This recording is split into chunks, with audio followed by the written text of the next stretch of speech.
Dear friends, I am Abhyanand and today topic is lines and angle. As you have studied earlier also, but in my video you will see you have not remembered earlier one. Then this video is starting from zero and up to end. So this video will be most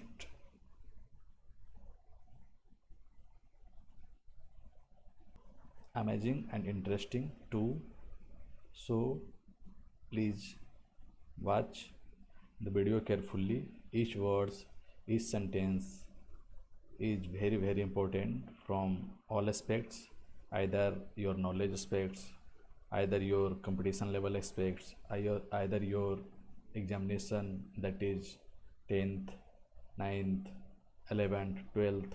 Its application is everywhere. If you are also trying for JEE, then that is also important. If you are trying from general competition after JEE, then it is also important. So carefully, please wait and watch. A request from you, if you feel this video is helpful for you in any aspect, please do like and subscribe so that I can carry one more step and trying to do something better for you. Thank you. I am starting my chapter now. This is the YouTube channel Gyan Vandar Classes, created by myself, and this is video part 1, introduction to lines and angle. I can say that this is class 9th chapter 6, introduction part 1, lines and angle. This comes under geometry, and before chapter 6 we can say that that is a part of algebra and so much. And from this chapter geometry just started. Geometry, if we say that geometry, geo means earth and meters means measurement. तो जिस जो अर्थ का measurement में जिस जिस equipment जिस lines कुछ मतलब जो भी इक्विपमेंट यूज हो रहा है, we can study in this chapter. Simply we can say that this topic is very important from all aspects from your knowledge. And one thing more, I am saying you that this chapter is too much interesting. If you want, then too much interesting. Let us start. The first one is lines and angle. What is lines and what is angles? Because this is the topic, so we must know about lines and angle. तो lines हम उसे कहते हैं, सबसे पहले तो ये बात हम जानते हैं कि कोई भी लाइंस, कोई भी आकृति जो बनती है वो एक पॉइंट से बनती है. तो पहला एक लाइन तो हम ये बता सकते हैं कि that is made from points, and the second one thing is that is made from lines, and the second one is that is breathless length. Here that is written. So this is the breathless length called lines, and further we will study about angles, that is described below in next slide. So now we are describing some basic terms. Points, तो starting तो point से ही होता है. कोई भी चीज़ कुछ भी है तो वो पॉइंट से ही स्टार्ट होगा. तो point which has no part, जिसका कोई पार्ट नहीं होता है उसे हम पॉइंट कहते हैं. The second one I have already briefed, line breathless length. A straight line, और स्ट्रेट लाइन हम किसे कहेंगे, तो shortest distance between two point. Suppose that is the and starting point and that is the end point. तो the shortest distance, अगर हम ऐसे भी अगर किसी को करें तो ये भी लाइन हो सकता है, but this is the shortest distance called line. Now surface which has length and breadth only. ऐसा कोई प्लेन जिसके पास केवल लेंथ और ब्रेथ हो, that is called surface. Now some important postulates and axioms which is also called as backbone of geometry. मतलब कहा जा रहा है कि इससे पहले भी एक चैप्टर्स था जिसके कि some important points that is so much important and so much helpful for our study for our exercises, for our better knowledge. तो हम लोग उस पॉइंट को समराइज किए हैं।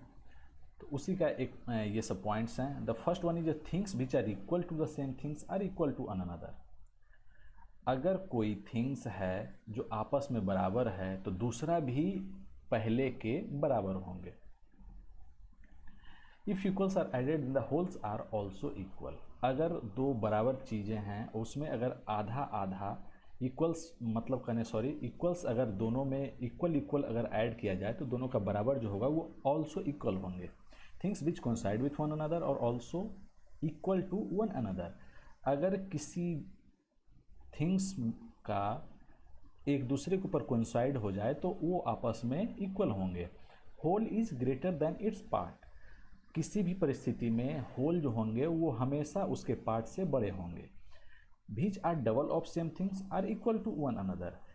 एक अगर कुछ है उसके अगर डबल है दूसरा तो आपस में वो दोनों बराबर होंगे। इसी का रिवर्स है which are half of the same thing are equal to another. एक है उसका अगर आधा एक है तो आपस में आधा आधा दोनों बराबर होंगे। The next one is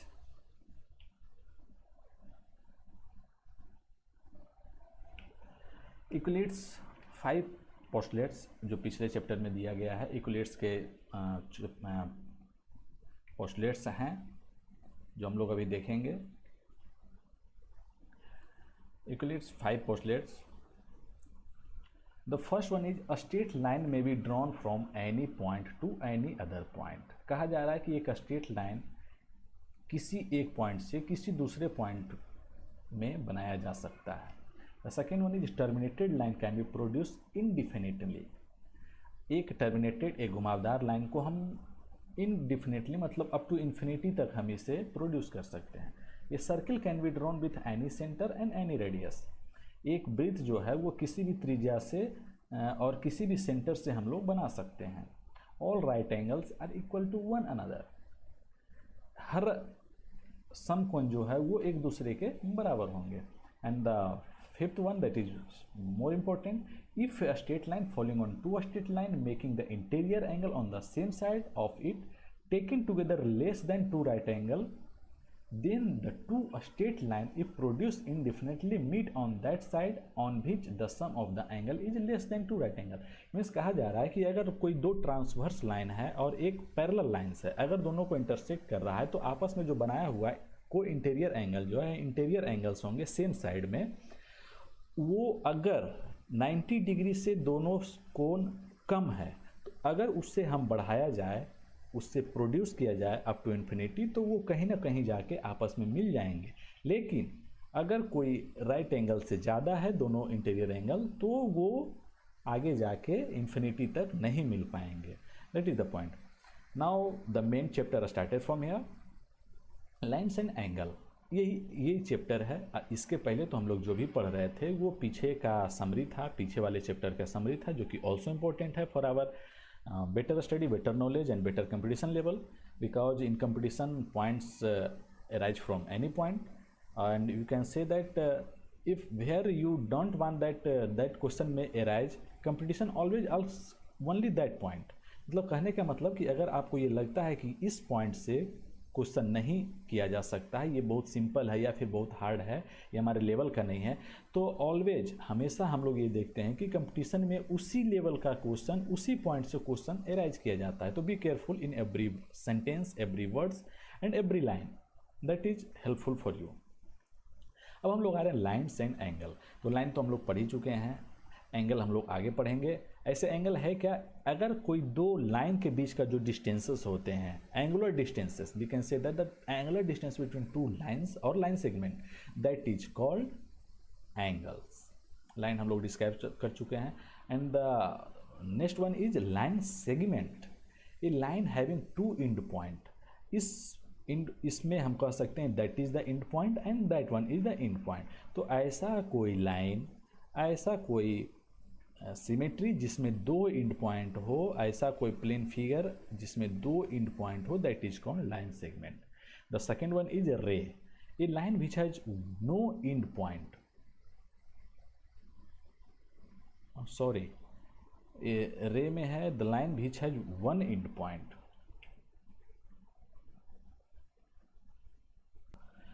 sorry for interruption. Ray a line which has one end point. It means कहने का मतलब अगर इसमें एक एंड पॉइंट हो, that is the end point and that is starting its producing, तो इस फिगर को, इस सिमेट्री को we can say that is a ray. The third one is collinear point. Collinear point definition में ही, word में ही इसका डिफिनीशन है, 3 और more points lie on the same line, that is called collinear point. अगर इस point को हम देखें तो इस पॉइंट से ही तीनों line, that line and that line passes, तो in this case we can say that is collinear point. अगर तीनों आपस में नहीं मिलता है, कोई एक पॉइंट पे नहीं मिलता है, that is called non collinear point. The next one is angle. अभी देखिए एंगल आ गया. Two ray originated from same end point. अगर हम रे और ये रे को हम अगर लेते हैं तो ये जो एंगुलर डिस्टेंसेस इसके बीच में होता है, इसी को हम लोग एंगल कहते हैं. तो अगर दो रे एक एंड पॉइंट से प्रोड्यूस होता है, ओरिजिनेट होता है, तो इसी के एंगुलर डिस्टेंसेस को हम लोग एंगल कहते हैं. अब आर्म क्या होता है? तो ray making an angle are called its arm. ये रे अगर O and O B arm देखते हैं तो ये जो एक एंगल बना रहा है, इसी को हम लोग आर्म कहेंगे. That one is O and O B are its arm. Vertices क्या होता है? तो the ray making the end point called vertices. अगर ओ की बात हम करते हैं तो this is the ray and this is the ray that is meeting on point O, so O is its vertex. अब हम लाइन्स में आ गए, लाइन हमारा खत्म हो गया. अब एंगल्स में हम बात करते हैं. अब कौन की बात करते हैं कि व्हाट आर द एंगल्स? तो the first one is acute angle. Acute, देखिए किसी भी चीज़ में अगर थोड़ी सी गौर हम करें तो हर वर्ड में ही उसका डिफिनीशन होता है. अगर याद करने की बात है तो ये एक्यूट मतलब ऐसे भी हम लोग पहले से भी पढ़े हैं कि थोड़ा छोटा. तो angle which is greater than 0 but less than 90, मतलब अगर 0 से बड़ा और 90 से छोटा कोई एंगल का मेजरमेंट हो, then we say that angle is acute angle. The second one is right angle.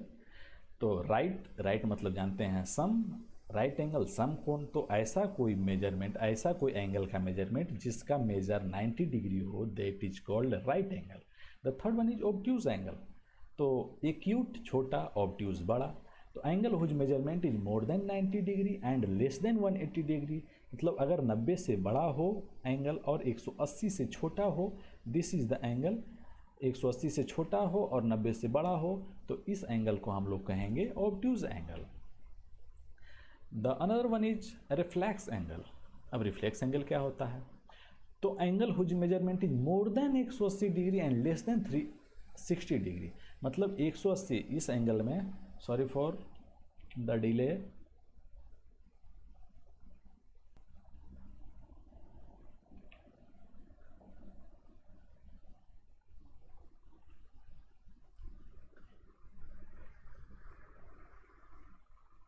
Reflex angle, ये हमारा रिफ्लेक्स एंगल कहलाएगा.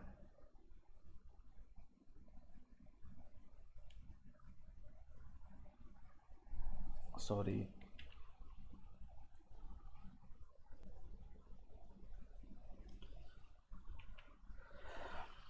हाँ, तो ये रिफ्लेक्स एंगल ये हमारा हो गया, that is reflex angle. Here we are saying straight angle क्या है? तो स्ट्रेट एंगल हम लोग कहेंगे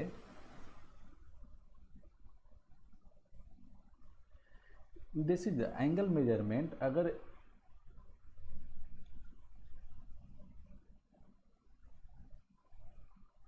सॉरी थोड़ा लेट चल रहा है ये. अगर ये पॉइंट है तो इसके जो एंगल है that is called straight angle. It means that measurement is 180 degree.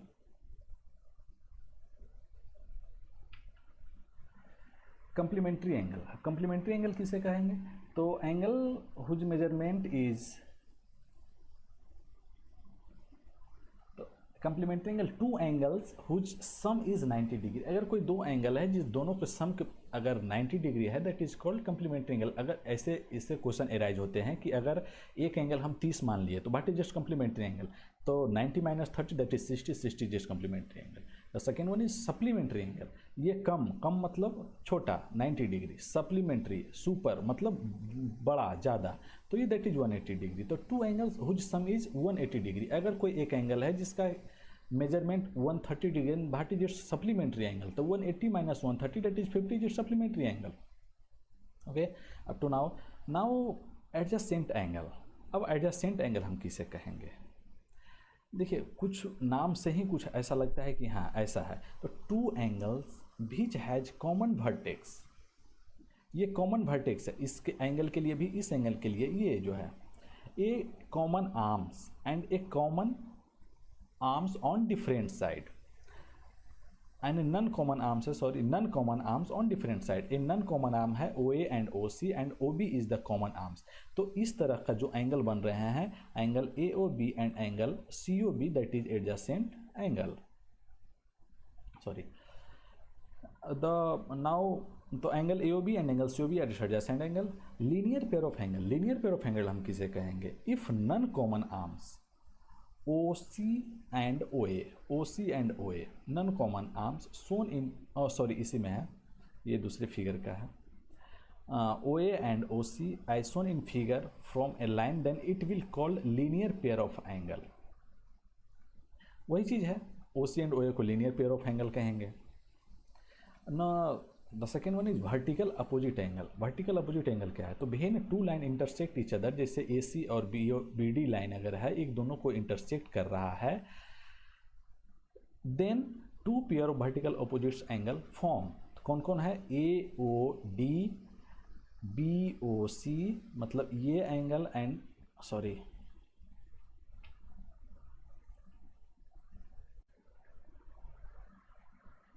Yes, now we are seeing that vertical opposite angle. तो हम लोग देख रहे थे यहाँ कि वर्टिकल अपोजिट एंगल कहाँ है। तो this is the vertical opposite angle, AOD and BOC।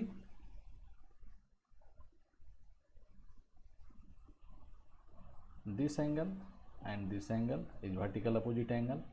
Again this angle and this angle is also vertical opposite angle. We are seeing that AOD, angle AOD,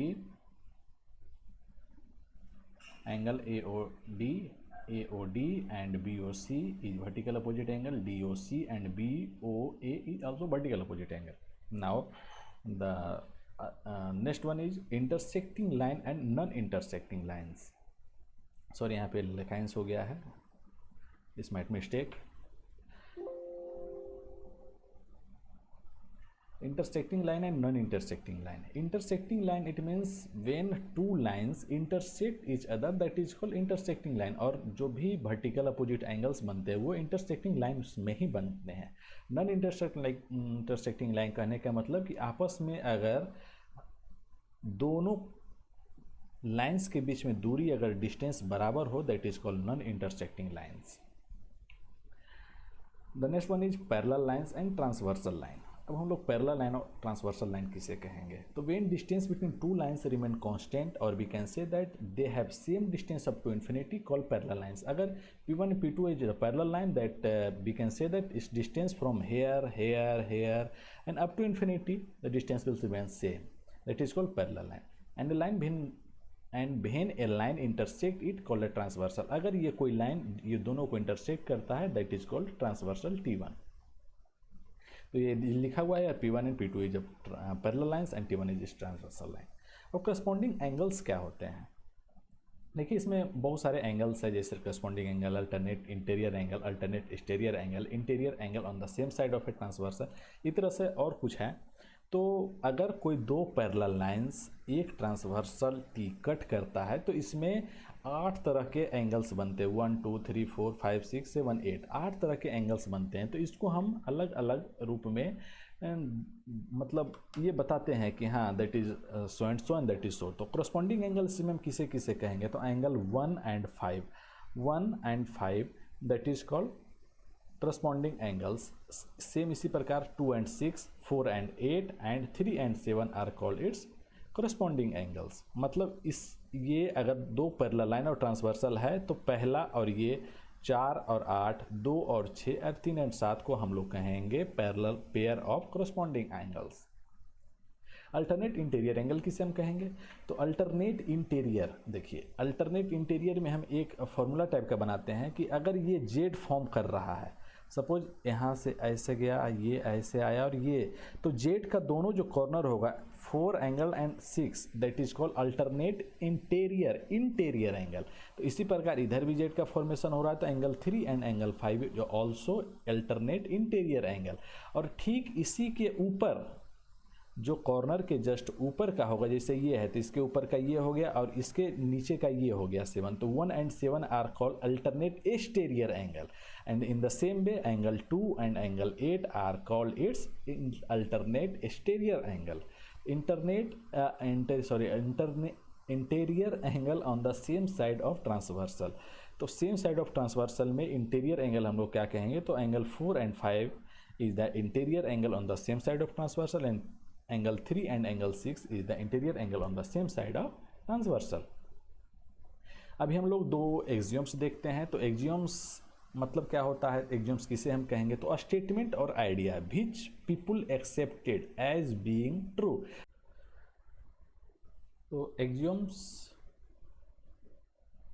भी वही है जैसे कि हम लोग यूनिवर्सल ट्रूथ को मानते हैं कि the sun rises in the east, we can not cut it, we cannot we have not to prove that sun rises in the east। In the same way axioms are also a statement or idea which people accepted as being true, मतलब ये भी ऐसा ही है जो कि people accept कर रहे हैं कि that is true। तो पहला axioms is if a ray stand on a line, अगर ये ray stand on line, the sum of two adjacent angle so form is 180 degree. ये मतलब एक कटु सत्य है कि अगर कोई लाइन है उस पर एक रे स्टैंड करता है तो ये दोनों का, इस दोनों एंगल का योग जो होगा वो 180 डिग्री होगा ही होगा। दूसरा इसी का जस्ट उल्टा है कि if the sum of two adjacent angle is 180 degree, अगर कोई भी दो एडजेसेंट एंगल है जिसका कि मेजरमेंट 180 डिग्री है, then a non common arm, that is the OC and OB is the non-common arm of the angle forms a line। मतलब इस कंडीशन में अगर कोई दो एंगल जिसका मेजरमेंट 180 डिग्री है तो जो नॉन कॉमन आर्म्स है ये तो कॉमन आर्म्स हो गए, OB and OC are the non common arm, तो ये कहा जाएगा कि BOC must be a straight line. तो अभी हम थ्योरम्स स्टार्ट करेंगे लेकिन वीडियो बहुत ज़्यादा लेंदी हो जाएगा, इस कारण से थ्योरम्स हम अगले वीडियो में पार्ट 2 में स्टार्ट करेंगे, पार्ट 2 में हम इसको देखेंगे। और अभी तक के लिए इतना ही। तो again I would like to say please like and subscribe the channel if that help in any aspect. Please like and subscribe this channel, Gyan Bhandar classes। Very soon we will upload its part 2 video। For some time please wait and after watch। Thank you।